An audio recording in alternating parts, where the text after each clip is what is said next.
Hello, Trinity Full Gospel family. This is Pastor Mike with this week's devotional.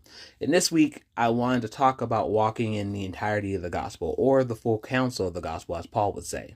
Here in America, where Christianity is so strongly intertwined with political discourse, we have found ourselves heavily divided across red and blue lines.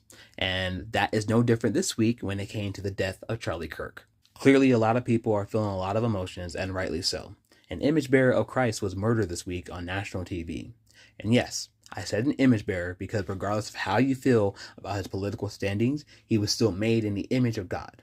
There is a wife who is now a widow. There are children who are now fatherless. But those emotions can also stem from the fact that while you agree he was an image bearer, some would argue he tarnished the image of Christ because of the strength of his narrative. And as a predominantly black church here in America, myself, Pastor Smith, and the rest of the Trinity Full Gospel family, we are no strangers to the weaponization of Christianity. So with that, I would like to speak to two groups today. Group one are those who are frustrated with the portrayal of Christ seen through the life of Charlie Kirk and other political leaders.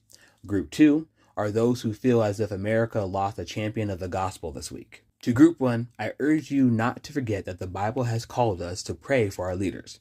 Paul wrote to Timothy in 1 Timothy 2, 1-4.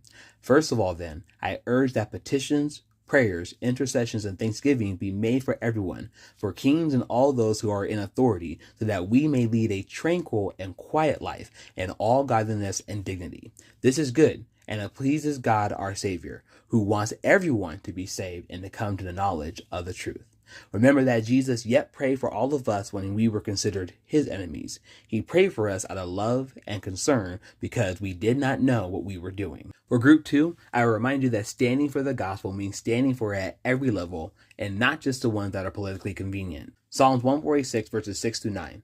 He remains faithful forever, executing justice for the exploited and giving food to the hungry. The Lord frees prisoners. The Lord opens the eyes of the blind. The Lord raises up those who are oppressed. The Lord loves the righteous. The Lord protects resident aliens and helps the fatherless and the widow, but he frustrates the ways of the wicked. This week has been devastating, and yet we still walk each day knowing that God is with us, and I hope that brings both groups some comfort.